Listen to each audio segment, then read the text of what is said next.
am an adult that was just recently diagnosed with ADHD. That's a good thing because I went through my whole life just thinking everybody I knew was pretty fucking boring.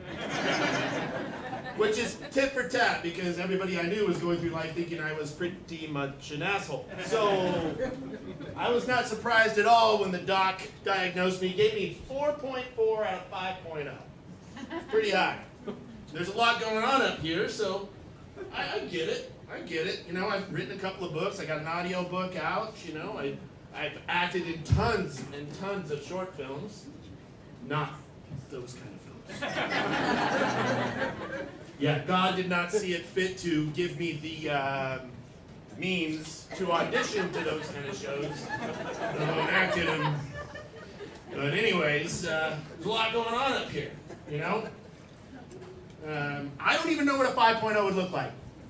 Maybe a 5.0 would be just my brain cells heating up and just popping like popcorn in this meat sack. Like, I don't even know. For example, one time, I created a spreadsheet and a flowchart that I'm 100% convinced would have solved the problem of capitalism. Whole damn equation, people. It would have solved it. And I finished the project. Yeah, I got distracted. I was watching reruns of Gilligan's Island. I was on the third monitor there, and I was binge watching the whole series, you know? And you'd be surprised how much you find out with 37 hours of Adderall-fueled hyper-focus on reruns of Gilligan's Island. Like, I always thought I was Team Mary Ann, you know? Girl next door, super nice ass. But I realized after that binge sesh that I am definitely Team Ginger. You know why? Because Ginger is a covert narcissist. I just found out about this kind of stuff. She's a covert narcissist. They manipulate everybody. She manipulated Gilligan, the Skipper 2, Millionaire, and his wife. Throughout the whole series, she did that. And my therapist told me recently that my attachment style is emotional abuse. So, yeah, definitely Team Ginger. IYK, IYK. A lot going on up here, my friends. A lot going on up here.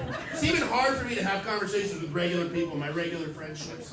People will be telling me about their day, and a voice in the back of my head will be like, why do wizards always have such filthy robes, long beards, dirty, covered in bacteria? There's no cure for the back. Yes, my inner voice is Christopher Walken. And Mr. Walken does make a pretty good point. Like, why are wizards always dirty in those movies? Why? I play Dungeons and Dragons, people. There is a level 0 cantrip called Prestidigitation. It's for hygiene. You don't even have to memorize that. Spells, cantrips, for hygiene. There's no reason for wizards to be dirty. Meanwhile, my friend is looking at me wide-eyed because he's like, what are you doing? And I'm like, I'm talking to a giant orangutan. Yes, my Christopher Walken is King Louis, okay? And that's fine unless you start imagining King Louis in all of Christopher Walken's roles.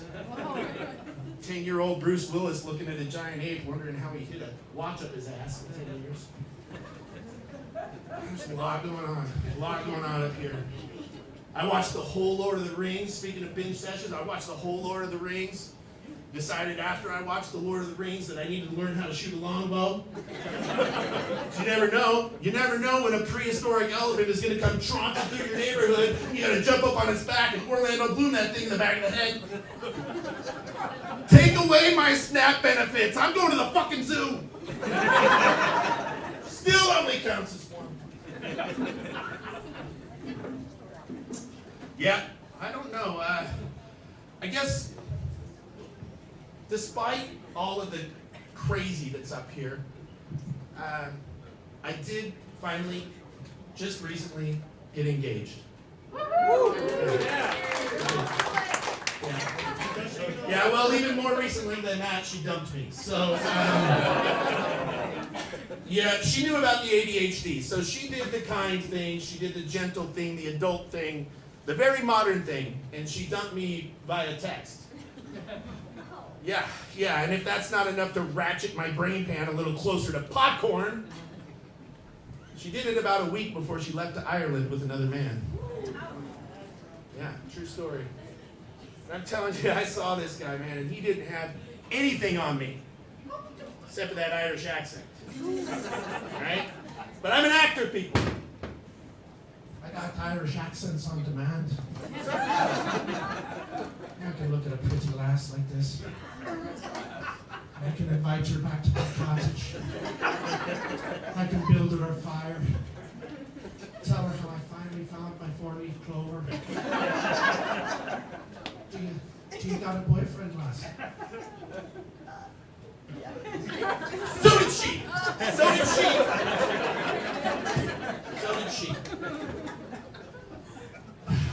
Yeah, he didn't have anything on me. He had parents that loved him.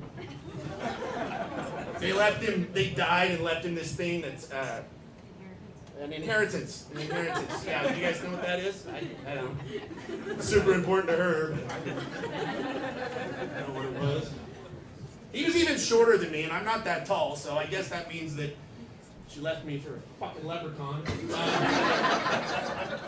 I don't know what to do with that. I don't know how to compartmentalize that. Like, is that something I can put on a resume now?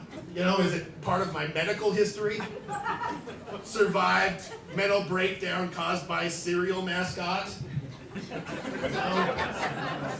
Can't even eat my favorite cereal anymore. Every time I see a picture of Lucky, my brain superimposes an image of my ex sucking his Lucky Charms. Stupid. Love is stupid. Love is stupid. I am going. Let's go back to wizards. Wizards are safe. I'm pretty sure that my dog thinks I'm a wizard. Yeah, my dog is always super happy to see me, and I know my dog thinks I'm a wizard, and it's not because of the beard, okay? And it's not because since the breakup I've been laying around the house in a filthy bathrobe covered in spaghetti stains. Yes, it's mom's recipe, shut up. It's because I have spells and cantrips. I get home, my dog is super excited to see me. She's like, oh, I call her Wiggles.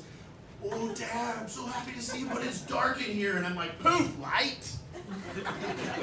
Oh, Dad, oh my gosh, it's light in here now, but I'm hungry. I'm like, poof, food. You want this ball? Yeah, Dad, I want this ball. You want this ball right here? Her inner wolf kicks in and she's like, yeah. Throw it. I'm like, where'd the ball go? I don't know, Dad. Where'd the ball go?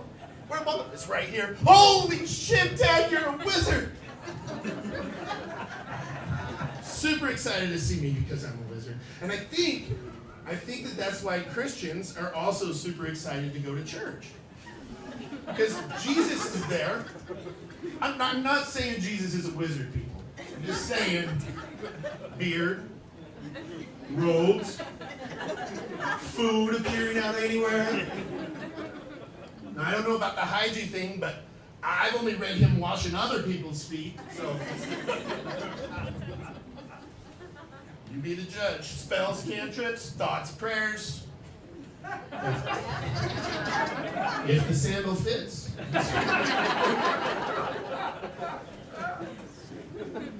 I want my dog to live long enough to be able to put her brain in a robot body.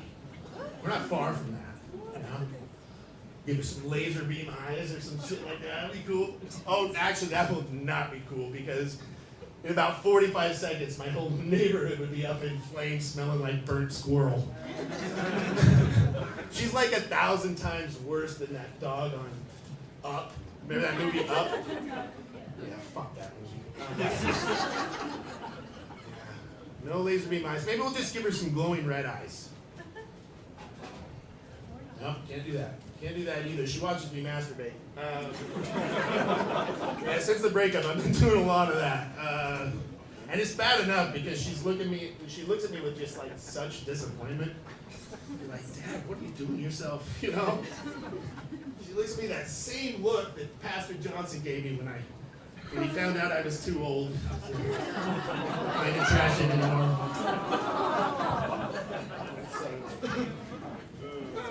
Fellas, did you know that you can now buy a sex robot for about $200,000? They have like fake skin and everything. They have fake saliva glands in case you want them to give you the old Nancy Reagan. Yeah. You guys do know that Nancy Reagan's the original throat goat of DC, right? And some of you might be thinking it was Monica. It's not Monica. It's Nancy. But women are big mad about these robots, and I don't understand why, because women have been fucking robots since 1897. That's when the first vibrator was invented, people. Granted, it was probably steam-powered and hence a little tricky to use, but listen. None of those ladies are alive anymore to be mad about this, and women are mad. They're mad that men are going to start fucking machines.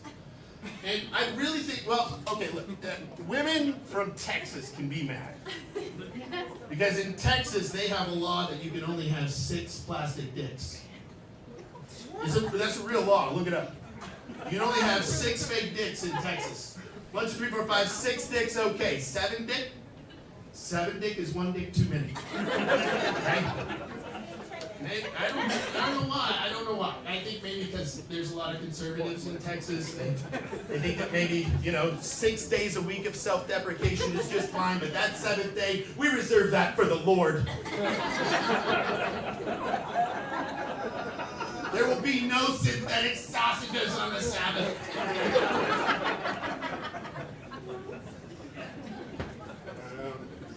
Women are big mad about it, though. All over the place. And fellas, you can get one of these things. You can get one of these soulless things. They will go through your social media. They will check it all out. They will find your likes and your dislikes, and they will see what is best for you. And then they transform into this perfect mate for you. And they make you think that they're the one, that you finally have found love. But they're expensive. Not just the initial cost of getting them, but like, as time goes on, you got to replace parts, hip joints, et cetera, their hair, if you want to change their hair, if you want to put them in some sexy outfit, you got to buy that, So you're going to be paying for this your entire lives, fellas. Your entire lives, you're going to be paying for one of these things. Or just save up $200,000 and buy the robot.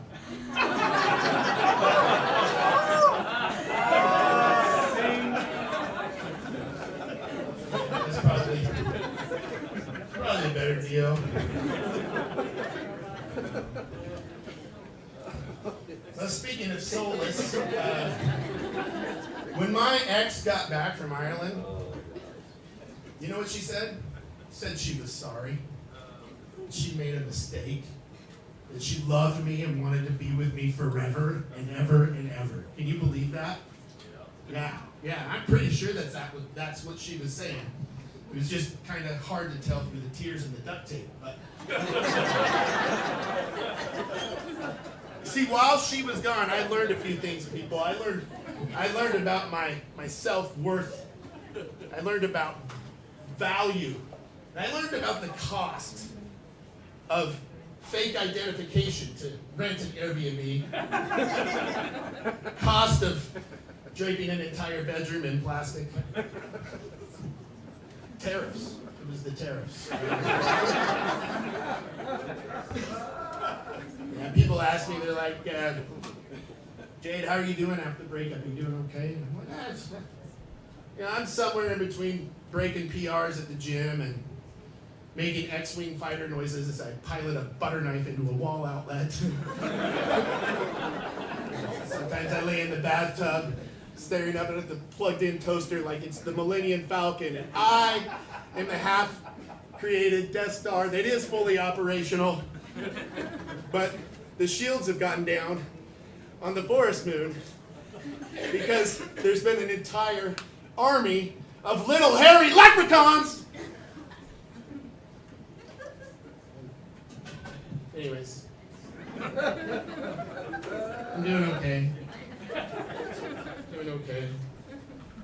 My son's in his early 20s. He's a good kid. He gave me some pretty wise advice. He said, Dad, the best way to get over somebody is to get under somebody new. It's pretty good advice, but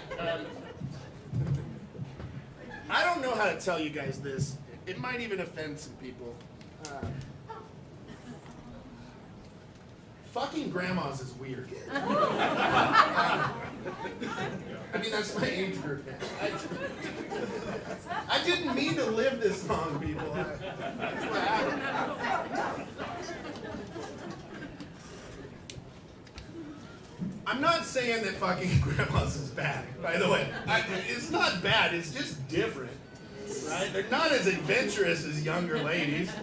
You know, they can't be. They've had hip replacements. Like, it takes them a little while to roll over, you know? They'll do it for you. You just better mean business when they do, you know? Because they aren't scared of anything. They aren't. Grandmas have seen it all. That was one time in 1992, homecoming, that they took on that whole offensive line. Yeah, it happened, you know? Grandmas can make you come fast. Grandma make you come faster than my ex can drain the balls out of a leprechaun. Admittedly, I don't know how leprechauns' balls work, now that I think about it. But if they work like mine, it's pretty quick. She can... But I'm not slut-shaming grandmas either. I'm not, okay? Not saying that they have more mileage on them than a 1987 Civic hatchback. I'm just saying that when you're in that situation with grandma, be appreciative of all that experience you're about to get the benefits of, you know? Man, y'all are quiet. Did I lose you on this? I lost you on this grandma stuff. Look, listen. Here's the thing. There's a lot of ladies in this audience right now. I just want you to know this. I'm sure that you're all sexual beings.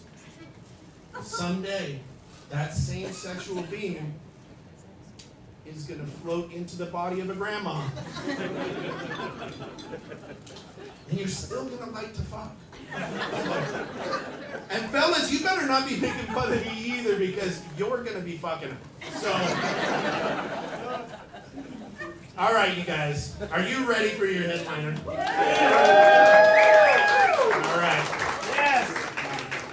This guy has a couple of recordings on XM.